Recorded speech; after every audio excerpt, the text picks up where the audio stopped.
Commençons par la responsabilisation et puis ne soyons pas obsédés par les limites, cherchons les grands objectifs. Et les grands objectifs, c'est une chose très simple qui est dite à nous tous. Vous n'avez pas complété votre foi si vous ne voulez pas pour votre voisin le bien que vous voulez pour vous-même et que le meilleur d'entre vous, quel qu'il soit, c'est celui qui est le meilleur pour les êtres humains. Ça, c'est la compréhension d'un islam qui repense la spiritualité. La spiritualité, c'est pas de prier la nuit seulement. La spiritualité, c'est de savoir prier la nuit pour être un homme digne le jour.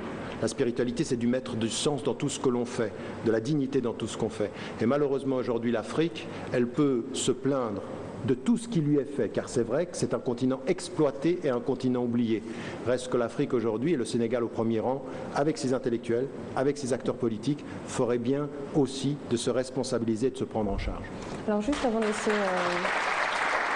Avant de donner la parole à mes camarades, j'aimerais savoir ce que vous pourriez éventuellement dire à la jeunesse qui nous regarde. On a une jeunesse, alors la semaine dernière, à l'occasion du 8 mars, on a reçu une dame qui nous parlait de l'exemple de Fatima Zahra comme modèle en tant qu'épouse, modèle en tant qu'ardente défenseuse des droits humains.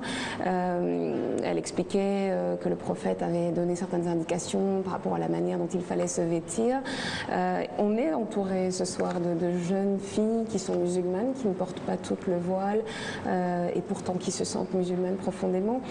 Quel est le message que vous pouvez donner à cette communauté musulmane qui ne suit peut-être pas à la lettre les préceptes de l'islam, mais qui se sent profondément musulmane et qui parfois peut se sentir rejetée ou incomprise parce que la jeunesse d'aujourd'hui est exposée, elle a accès à plein de choses, à plein d'influences? Bah écoutez, ça commencerait par ce par quoi j'ai terminé tout à l'heure. Ne devenez pas victime de ce qu'un univers fait de vous. C'est-à-dire que de dire que c'est difficile d'être musulmane ou musulman aujourd'hui, c'est vrai. De dire qu'il y a des modes, qu'il y a des courants dominants, c'est vrai. Mais à partir d'un certain moment, ce que je dirais aux jeunes, femmes comme aux jeunes hommes, c'est prenez-vous en charge. Prenez le temps de décider pour vous-même. Le bon musulman ou la bonne musulmane, c'est pas quelqu'un qui préserve les formes sans avoir compris le contenu. Ça veut dire quoi comprendre le contenu?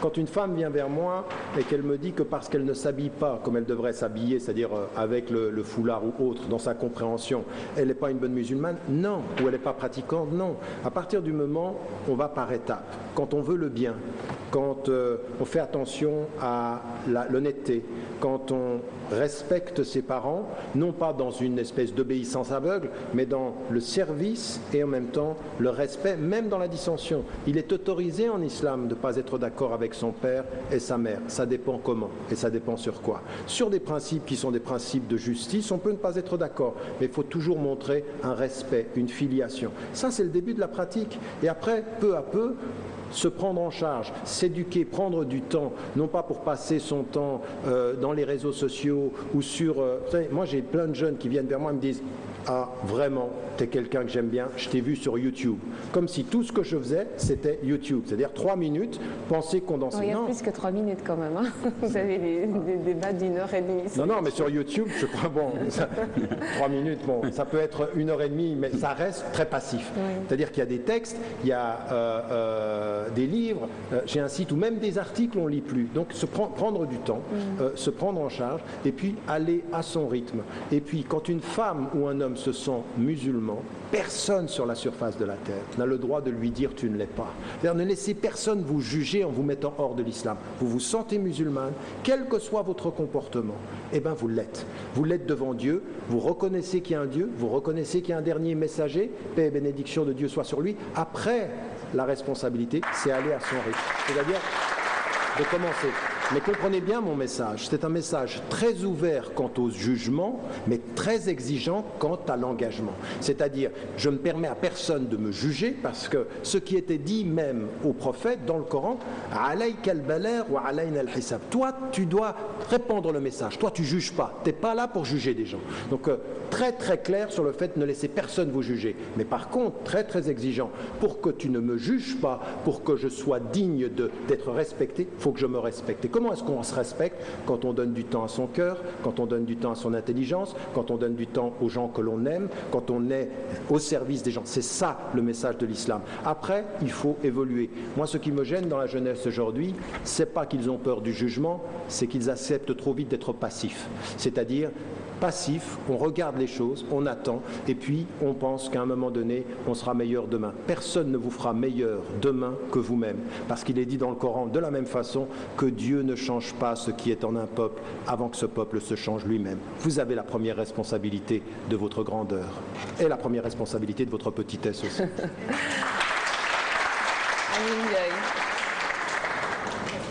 Donc, nous, on est vraiment très fiers de vous avoir sur ce plateau.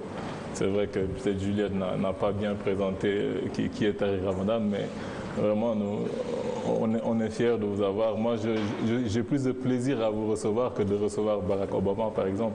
Parce que vraiment, on sait... C'est gentil. Ah, non, mais non, sans aucune démagogie, hein, c'est vrai. Parce que, en dehors du fait que vous avez écrit 31 livres, je pense, dont 6 en anglais, 1 en espagnol. Vous faites partie de manière assez constante de la liste des 100 plus grands penseurs, de la planète. Donc, la question que je vous posais, est-ce que vous avez déjà été reçu par le président Abdoulaye Wade? Non. Non, c'est un des présidents que je n'ai pas rencontré. Même quand il était président de l'OCI, il ne vous a pas reçu? Non, je n'ai jamais rencontré. Vous n'avez pas été reçu par le président Macky Sall non plus? Non plus, non. Non, là, je pense qu'on est en train de préparer le CIMEF. Il y a des choses qui sont en train de se faire. Il faut dire que constamment, depuis 2000, nous avons fait en sorte que le CIMEF, partout où il s'installait, soit en contact avec les États, et souvent, ça a été soit le Premier ministre, soit le Président. Toujours dans la collaboration. Mais il y a une chose qui est claire, c'est que le CIMEF collabore avec tous les États, mais est soumis à aucune dimension étatique. C'est-à-dire que c'est une parole indépendante. Donc voir les présidents... Non, mais si je le dis, c'est parce que je pense que vous méritez d'être reçu par les présidents, vous méritez d'être décoré, parce que... Ah ben oui, pour tout ce que vous faites pour l'islam. Mais d'un autre côté aussi, c'est que, autant par exemple, j'ai donné tout à l'heure l'exemple du président Obama, il y avait peut-être de l'espoir après son élection, certaines gens peut-être disaient que voilà, qu'il allait faire quelque chose pour l'Afrique. Bon, moi, j'avais pas trop d'espoir là-dessus. Mais autant, par exemple, on peut être fier d'avoir un président américain qui est noir, qui est africain, autant on est fier d'avoir un Tariq Ramadan qui est une sommité intellectuelle mondiale et qui sont un musulman. Mais autant aussi, on peut se dire que Barack Obama, qu'est-ce qu'il nous a apporté en Afrique, autant parfois on se pose la question, qui est Tariq Ramadan? Qu'est-ce qu'il fait vraiment pour la Oumma islamique? C'est vrai que un peu vous êtes, voilà, comme vous dites, un pont entre deux cultures.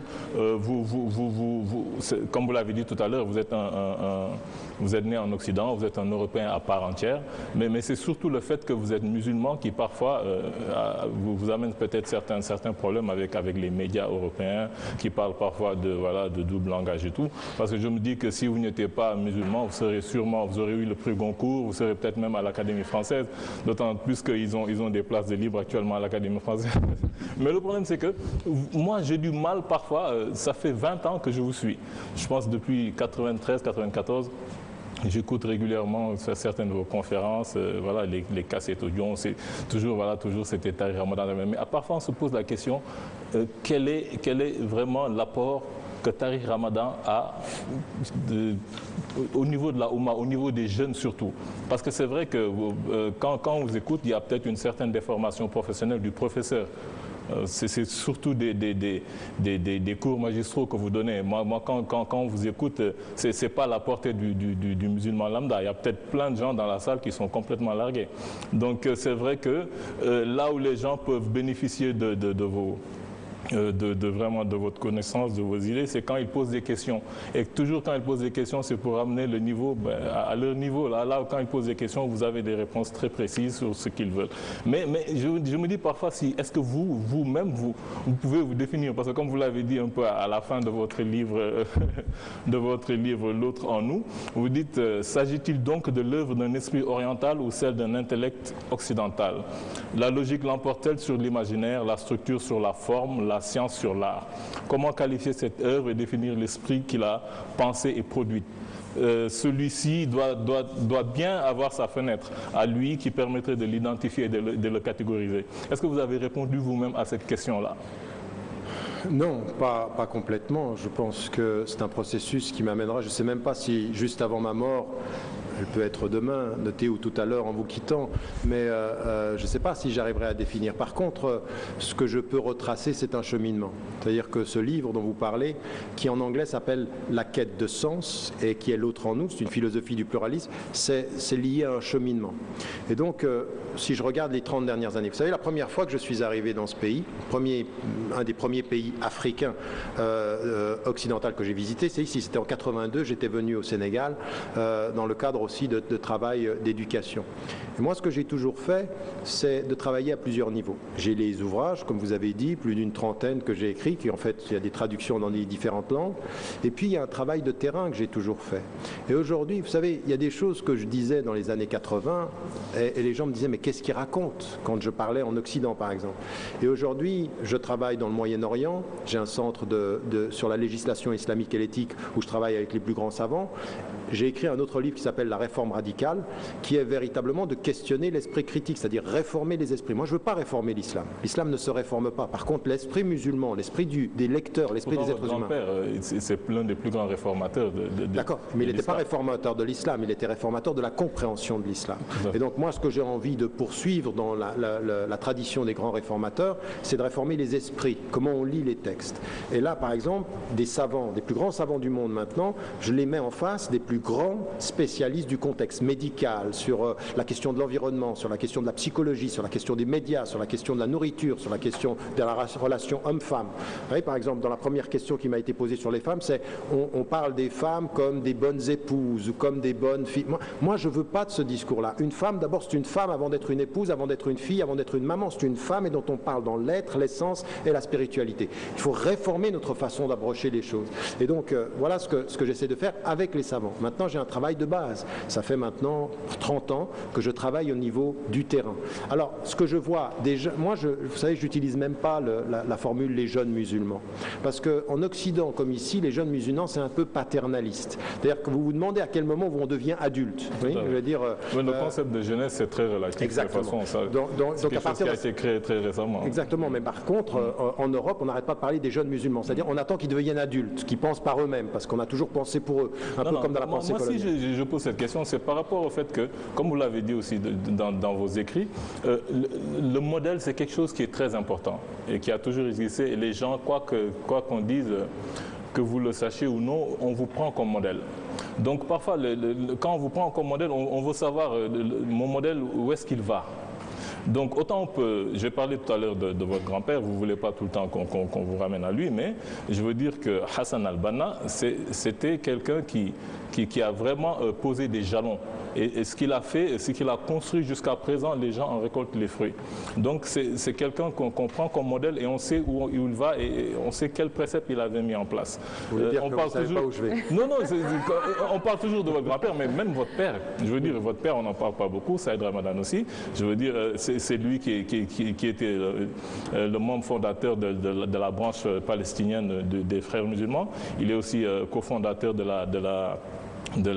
la Ligue islamique mondiale, il a aussi fondé le centre à Genève, le centre islamique qui est dirigé par votre frère actuellement.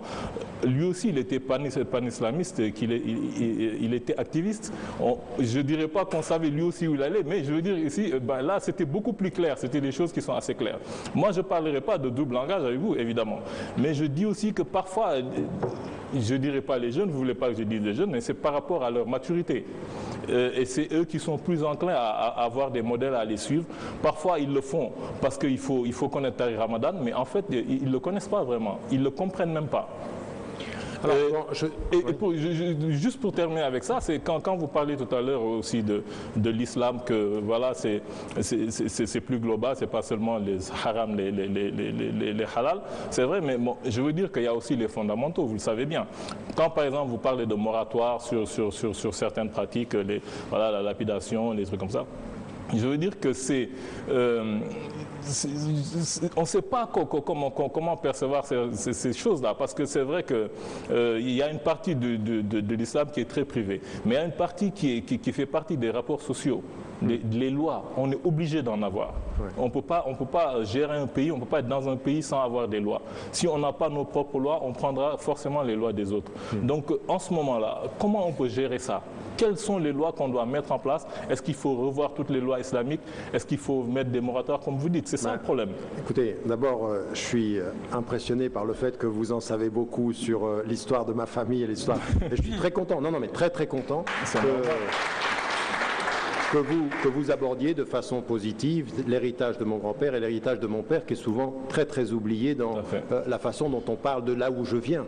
Et donc je viens effectivement de familles qui avaient un grand-père qui avait une vision par rapport à son pays, l'Égypte, dont la première c'était de les libérer de la présence britannique, et puis ensuite de faire un État qui pour lui était un État islamique. De la même façon, mon père a vécu en exil et a maintenu cet héritage-là avec une vision extrêmement claire. Moi je viens de cette famille-là, et ce que je fais avec mon père et mon grand-père, paix à leur âme, c'est toujours ce que je fais avec n'importe quel être humain. Je prends ce qui pour moi est fondamentalement positif, ensuite je contextualise. Ils ont vécu dans une certaine situation, l'Égypte des années 40, dans l'exil, toujours avec un lien avec le monde arabo-musulman, et puis moi je vis en Occident, et avec le monde musulman, je relève les défis contemporains. Et donc les défis contemporains, pour moi, ils sont extrêmement clairs. Quand on dit « où est-ce qu'il va ?» Eh bien, vous ne trouverez dans aucun de mes textes, sur les 30, aucun, qui sur les fondamentaux ne redit pas l'essentiel des fondamentaux. C'est-à-dire que le halal, le licite, comme l'illicite sont clairs. Et là-dessus, je suis extrêmement strict. Et à partir de là, je regarde les défis contemporains. Et les défis contemporains, c'est des défis auxquels on doit faire face, c'est-à-dire la bonne compréhension de nos références spirituelles, la bonne compréhension de nos références sociales, de sociétés dans lesquelles nous vivons, la corruption, la bonne gouvernance, l'éthique médicale et tout ceci. Relever les défis à partir de nos références. Et donc aujourd'hui, moi, je ne suis pas cantonné à un État. Je ne suis pas cantonné à la libération d'un pays spécifiquement. C'est la compréhension de l'islam en situation majoritaire, comme dans les sociétés majoritairement musulmanes, comme dans les sociétés où nous sommes dans des situations minoritaires religieusement, mais où nous sommes des citoyens, donc il n'y a pas de minorité. Donc j'essaie d'avoir cette réflexion-là.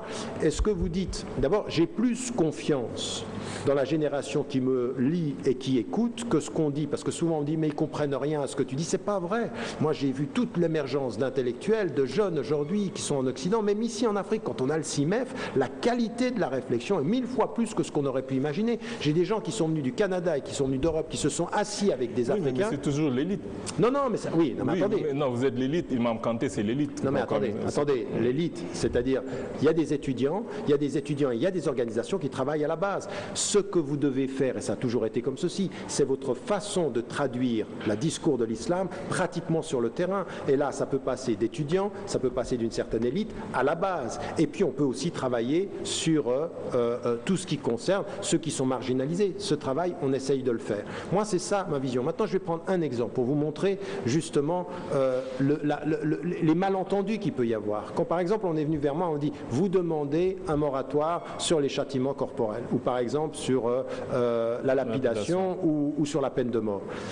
Et certains, ils lisent ça superficiellement en disant « Ah, ça veut dire que vous ne voulez pas des textes islamiques. » Mais c'est le contraire. Non, j'ai pas dit ça. Non, mais attendez, laissez-moi terminer, parce que dans ce que vous avez dit, on dit « C'est pas clair ». Je vais clarifier. Ce que je dis aujourd'hui clairement, c'est que sur la base des textes, personne ne peut nier que les textes musulmans parlent de la peine de mort, des châtiments corporels et de la lapidation. Personne ne peut nier qu'il y a des textes. Maintenant, ces textes-là, et depuis le départ, ils sont liés à des conditions.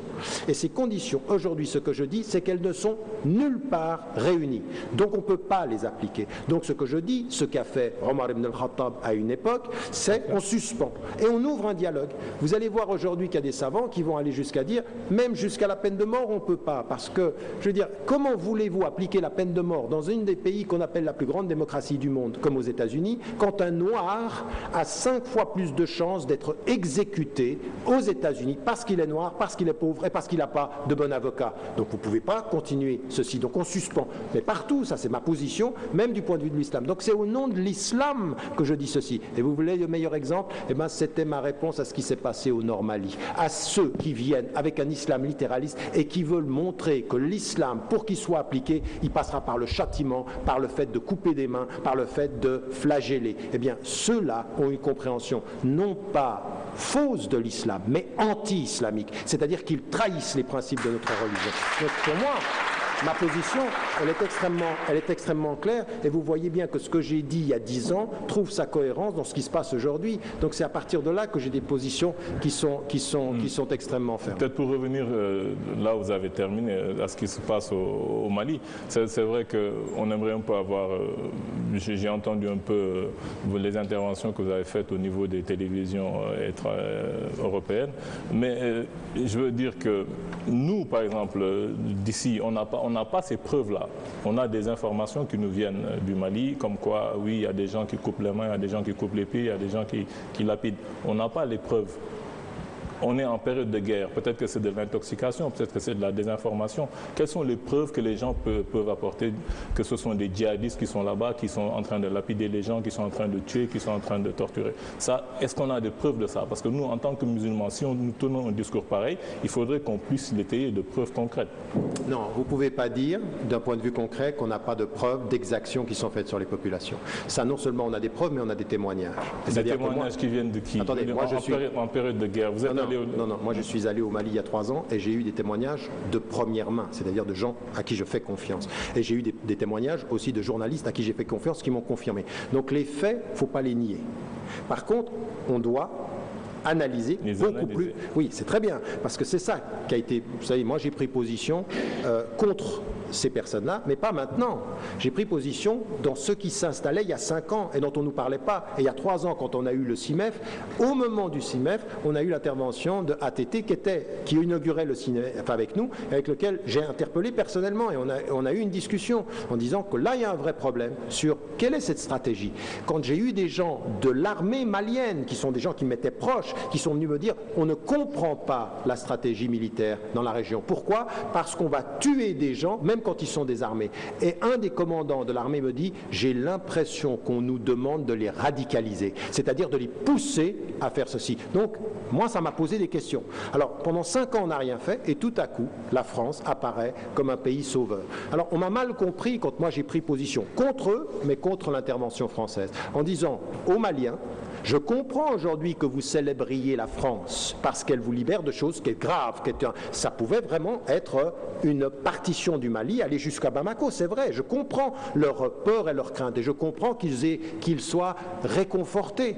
Mais à ce réconfort temporel, ne pas oublier l'analyse historique. Pourquoi et comment ils se sont installés, qui est en train de les pousser et en plus...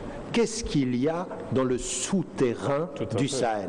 Du pétrole, du gaz et de l'uranium. Donc à partir d'un certain moment, l'intervention qui nous présente ceci comme on aime les Maliens, on va les libérer, comme on nous a dit, on aime les Libyens et on va les libérer, sans oublier qu'il y avait du pétrole là-bas. Je pense que c'est ça que j'aimerais aujourd'hui. Vous savez, moi je suis un ami de ce continent, je suis un ami de l'Afrique et j'ai toujours dit que j'étais un ami du Mali, du Sénégal. Ce sont des pays dans lesquels je me sens chez moi. Et à partir d'un certain moment, on a envie de dire aux intellectuels, on a envie de dire aux journalistes, on a envie de dire à la conscience réveillée de ce pays, ne vous laissez pas aller à l'émotif. Partez du rationnel et de l'analyse des choses et soyez aussi un tout petit peu critique à l'endroit de ceux qui se présentent comme vos sauveurs et qui hier vous ont suffisamment exploité pour que vous sachiez qu'ils ont des intérêts qu'ils ne disent pas. Lucie Koulgara, on va passer à vous. Alors, le CIMEF Imam Kanté, il regroupe des musulmans de l'espace francophone. Alors, pourquoi cette référence encore à la colonisation? Pourquoi ne pas regrouper les musulmans juste parce qu'ils sont musulmans et les scinder en fonction de réalités coloniales? Oui, cette question est revenue plusieurs fois. Rien que ce matin, le professeur Khadim Baké s'est exprimé en arabe. lors de l'activité de lancement ce matin, il s'est exprimé en arabe et voilà, et il a un peu dit voilà l'antériorité de la langue arabe sur la langue française. En plus, c'est une langue coloniale. Et en fin de compte, quand même, il disait reconnaître la possibilité quand même de s'exprimer en français pour transmettre le message de l'islam, etc., etc. Mais je crois que tout simplement, dans le communiqué de presse qu'on a transmis aux organes de presse, on disait simplement qu'il y a 200 millions de musulmanes et de musulmans qui utilisent le français comme langue nationale ou secondaire. Donc c'est un véhicule d'apprentissage, de découverte, de science, et de tout ce qui est afférent à cela.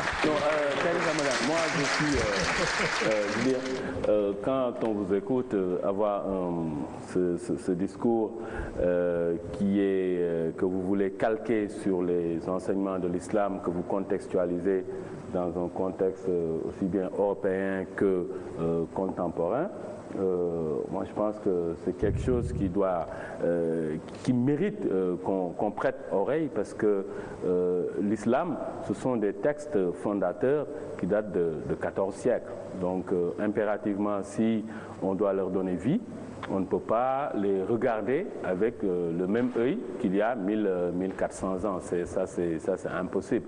Et ce que vous faites, je pense que ça va dans ce sens-là et c'est à saluer. Mais est-ce qu'il n'y a pas une contradiction fondamentale à essayer de porter l'islam comme un projet fédérateur quand l'islam lui-même divise le monde en des gens qui croient, et qui peuvent être les élus de Dieu, et en des gens qui ne croient pas, qui risquent de brûler dans les feux éternels de l'enfer. Et par exemple, de manière concrète, à la Mecque, n'importe qui, les non-musulmans ne rentrent pas dans le périmètre sacré, par exemple. Et ça, ce sont des versets du Coran, et quand vous allez là-bas, vous voyez qu'il y a des panneaux stricts pour dire que les non-musulmans ne rentrent pas. Alors, est-ce que, justement, l'islam qui a cette vocation, j'allais dire, conquérante, à apporter la foi aux autres, comme la foi nous est parvenue à nous alors qu'elle est née là-bas à la Mecque et à Médine, l'islam a sa façon de voir le monde, de légiférer dans le monde, aussi bien du point de vue politique, économique que financier. L'islam a ses lois, a ses législations que vous avez rappelées. Est-ce que cela n'est pas une contradiction fondamentale avec votre volonté à vouloir dialoguer avec l'autre, vous parlez de l'autre en nous, la question de l'altérité, et à vouloir avoir un environnement apaisé? Écoutez, ça, c'est vraiment une question centrale, parce que ce que vous venez de dire là, c'est vraiment, est-ce qu'on comprend, oui ou non, le sens fondamental de cette religion et quel en est l'objectif essentiel? Parce que c'est ça qui est très important. On peut penser effectivement que les musulmans, parce que c'est la dernière religion révélée, parce que c'est le dernier prophète, paix et bénédiction de Dieu soit sur lui, c'est la dernière révélation, et donc on est là pour conquérir le monde parce que c'est la dernière révélation. Et quand vous regardez très précisément les textes, à aucun moment des textes, il ne nous est dit que les autres traditions vont disparaître. C'est la dernière, mais ça ne sera pas l'exclusive. Et ça veut dire quoi, ça ne sera pas l'exclusive? Ça veut dire que non, nous n'avons pas pour vocation de convertir les gens. وَلَوْ شَاءَ رَبُّكَ لَآمَنَ مَنْ فِي الْأَرْضِ كُلُّهُمْ جَمِيعًا أَفَأَنْتَ تُكْرِهُ النَّاسَ حَتَّى يَكُونُوا مُؤْمِنِينَ. Si ton Seigneur, ton Dieu l'avait voulu, tous les gens sur la terre auraient cru. Est-ce donc à toi de les contraindre? Non, toi tu ne contrains pas. La ikraha fi ddin, pas de contrainte en religion. Ça veut dire quoi? Ça veut dire que Dieu n'a pas voulu que tout le monde croie. Et les non-musulmans doivent payer par exemple un impôt de capitation. Non, mais attention, c'est une autre discussion ça sur la question sociale, parce que là il y a eu des interprétations de ces versets-là. Donc à partir d'un certain moment, il y a cette idée qu'il y a une dernière révélation, mais qui ne fait pas disparaître les autres, et nous n'avons aucune autorité à convertir les gens. Nous sommes dans l'ordre de la diversité. Si Dieu l'avait voulu, il aurait fait de vous une seule communauté. Et l'autre verset qui vient confirmer ce que je dis, c'est « Nous vous avons constitué en nations et en tribus pour que vous vous entreconnaissiez. » Et donc ça veut dire quoi? Ça veut dire que oui, nous pensons que cette religion c'est la dernière. Oui, nous pensons que c'est la religion de vérité. Oui, nous pensons qu'elle vient confirmer ce qui était dans le christianisme et ce qui était dans le judaïsme. Mais au moment même où nous disons ceci, nous savons que Dieu a voulu que les chrétiens restent chrétiens, que les juifs restent juifs, que les bouddhistes restent bouddhistes, que les hindous restent hindous, qu'il y ait des athées et qu'il y ait des agnostiques. Et notre attitude n'est pas de convertir. Raison pour laquelle nous avons un verset qui nous dit « Nous vous avons constitué comme la nation du juste milieu. Pourquoi? Pour que vous soyez témoins devant les gens. » Ça veut dire quoi être témoin? J'ai une foi et j'ai des principes. Être témoin, c'est essayer de vivre à la lumière de mes principes. Non pas à convertir, simplement être le témoin de ce que je crois. Et moi, ce que j'attends d'un juif, et ce que j'attends d'un chrétien, comme ce que j'attends d'un athée ou comme j'attends d'un agnostique ou d'un hindou ou d'un bouddhiste, c'est qu'ils me montrent qu'ils sont témoins de ce qu'ils croient. C'est-à-dire qu'ils me montrent dans leur agir les principes de leur philosophie s'ils n'ont pas de Dieu, ou de leur religion s'ils ont une religion. Et moi, je dois faire la même chose. Raison pour laquelle moi, par exemple, le monde contemporain, je l'appelle Dar al-Shahada, l'espace du témoignage. Je n'ai pas à contraindre. Mais comment... Tout ça, c'est terminé. Pour moi, ça n'existe pas. C'est un monde global où nous sommes dans l'espace du témoignage. Et là, nous entrons dans le dialogue. C'est ce qui nous est dit dans le Coran, pour que vous vous entreconnaissiez. Nous sommes dans le dialogue. Et de quoi va-t-on s'apercevoir? On va s'apercevoir que nous avons des principes, oui, qui viennent du Coran et de la Révélation. Mais est-ce qu'ils sont, ces principes, opposés aux principes des autres? Ben non. On va s'apercevoir qu'il y a des choses qui sont dites par des athées, qui sont liées à la dignité que nous défendons. Des choses qui sont dites par les chrétiens et les juifs, nous sommes d'accord. Et donc, de ce point de vue-là, nous avons beaucoup de valeurs communes, qui sont des valeurs communes, ce que je dis dans l'ouvrage, l'universel partagé et l'humain, et l'insaniya. Et il y a un principe en islam, c'est que mon frère en islam, c'est mon frère en islam, mais mon frère en humanité ou ma sœur en humanité sont mon frère et ma sœur en humanité. Pourquoi? Parce qu'ils sont min bani Adam, les descendants de la même source. Et ça, c'est très très important de pouvoir le dire et le répéter. Et dans un pays comme le vôtre, où vous avez une majorité de musulmans, il est très important que les citoyens sénégalais de confession musulmane reconnaissent les citoyens sénégalais d'autres confessions. Et quand vous dites oui, mais ils devaient payer une taxe, attention, cette taxe a été considérée par certains savants comme une taxe de guerre. C'est-à-dire qu'ils n'étaient pas obligés d'entrer dans la défense de l'État en situation de guerre, et donc ils payaient une taxe. À tel point que sous Omar, justement, un des successeurs, on leur a rendu la taxe quand on ne pouvait pas les défendre. C'est-à-dire, on vous prend une taxe comme taxe militaire, mais si vous pouvez vous défendre ou on ne peut pas vous défendre, on vous rend la taxe. Mais c'est une interprétation de dire que c'est une taxe militaire. C'est une interprétation, mais elle est majoritaire. Deuxième élément, quand même, qu'il faut mettre en évidence, dans l'État, par exemple, la première société de Médine, regardez, le prophète de l'islam qui dit concernant les juifs ils ont les mêmes droits et les mêmes devoirs que nous, donc citoyenneté égalitaire. Donc je crois qu'il faut qu'on dise aussi aux musulmans, vous savez, beaucoup de musulmans se posent la question de savoir où vont être les chrétiens, ils vont tous aller en enfer et tout ceci. Moi je dis à tout le monde, faites attention. Déjà vous ne savez pas où vous allez finir. Oui, il n'y en a pas un d'entre nous ici qui sait où il va finir. Donc au lieu de juger où sont les autres, dites une seule chose, qui est la plus belle chose que vous puissiez dire sur vous ou sur autrui. Allahu A'lam. Dieu est plus savant. Moi, je ne suis pas là pour savoir où va quelqu'un d'une autre foi. Quand je ne sais pas, moi, avec tout ce que je peux avoir de mal en moi, où je vais finir. Alors plutôt de s'occuper du destin des autres, occupons-nous avec modestie de notre propre destin. Alors, dernière chose, Julia. Petit complément. Je crois que toute cette problématique-là tourne autour de choses très importantes sur lesquelles les réformateurs de l'islam ont beaucoup réfléchi. C'est toute la question de qu'est-ce qui est immuable en islam et qu'est-ce qui peut changer. Toute la théorie de qu'est-ce que at-thabit wal mutaghayyir. Qu'est-ce qui est fondamental, qu'est-ce qui est une obligation, un dogme, une doctrine centrale de l'islam, et quelles sont les autres questions qui sont accessoires, secondaires, et qui relèvent beaucoup plus de l'histoire des institutions. Ce qui fait que, par exemple, tout ce qui relève des problèmes de taxes, des problèmes de guerre, etc. Il faut faire très attention pour ne pas en faire des principes fondamentaux de l'islam. Mais il relève beaucoup plus de la contingence historique. Mais ça, c'est de l'interprétation, parce que la taxe de l'impôt de capitation, d'aucuns interprètent ça comme étant voilà, un impôt de guerre, oui. Mais le Coran dit juste qu'il faut les combattre jusqu'à ce qu'ils payent l'impôt de capitation. Mais attendez. En plus, hein, que le Coran dit à la fin qu'ils se font tout petits. Quoi. Non, mais attendez. Ça va trop vite.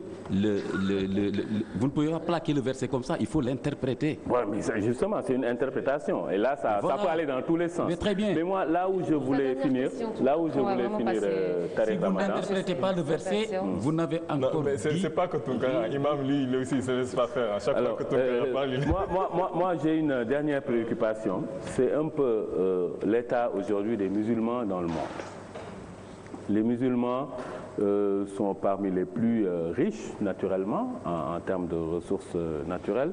Mais aujourd'hui, ils pèsent sur la balance des nations comme les alluvions que charrue l'eau, tout simplement parce qu'il n'y a pas, à mon humble avis, une visibilité correcte sur l'utilisation qui pourrait être faite de la religion pour que cela soit une force motrice. Ce que je veux dire par là, c'est très simple.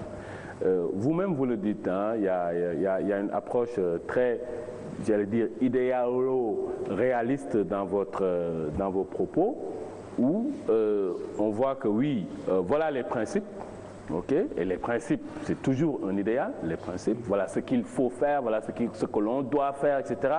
Ça, c'est un idéal. Mais attention, voilà ce qu'il faudrait faire aussi pour éviter de tomber dans la petitesse, hein, pour reprendre vos propos. Et vous dites, à mon avis, quelque chose de très important, c'est que, en citant ce verset du Coran, où Dieu dit que si Dieu n'avait pas opposé les uns contre les autres, il y aurait grand désordre sur terre et beaucoup de monastères, de mosquées, d'églises, etc. seraient détruits. Et vous parlez d'équilibre.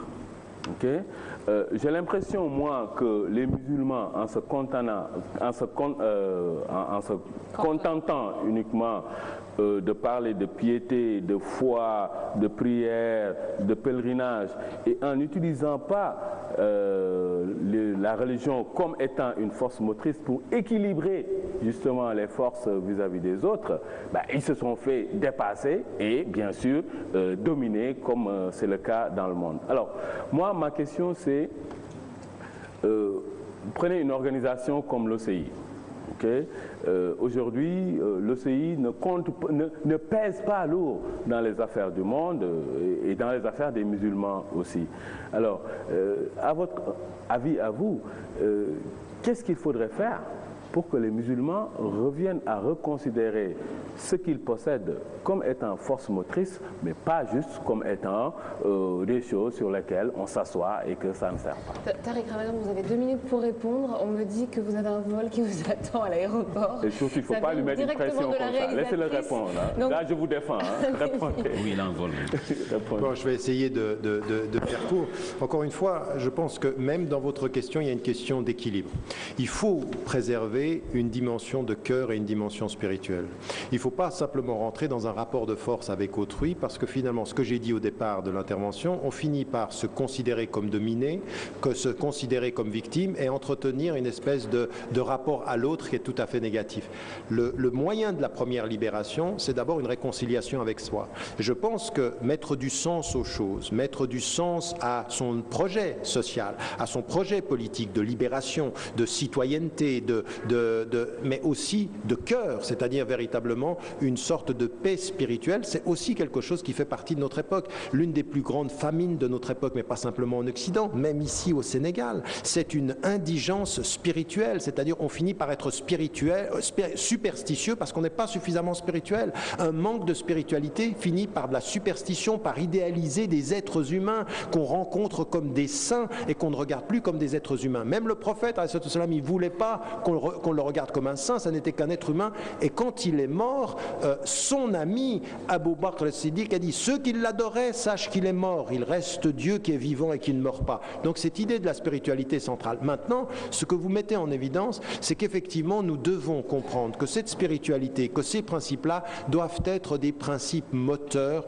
d'un engagement de libération sociale, culturelle et politique, et même économique, parce qu'il faut de l'éthique en économie. Et aujourd'hui, malheureusement, on est superstitieux sur le plan spirituel et on est passif et victime sur le plan social et politique. Donc ce qu'il faut, c'est ce que vous venez de dire, c'est-à-dire nous réconcilier avec cette dignité, cette éthique, cet questionnement sur les fins, et ça veut dire devenir, c'est ce que je dis toujours, ne soyez pas les objets de la perception des autres, devenez les sujets de votre propre histoire, c'est-à-dire des êtres humains qui ne continuent pas à répéter, nous fûmes colonisés, mais qui aujourd'hui décident pour l'avenir, nous sommes libres et libérés. Ça veut dire avec nos principes, ça veut dire en nous posant la question de quels sont les défis majeurs en Afrique aujourd'hui, la corruption, le système scolaire, la justice sociale, le droit des femmes, la réalité même de l'intelligence, de tous ces jeunes qui peuvent nous écouter et dont le rêve parfois est d'aller travailler en Occident et de leur dire attention, vous pouvez prendre du savoir là-bas, il faut rendre les compétences ici. Ce continent a ce besoin-là.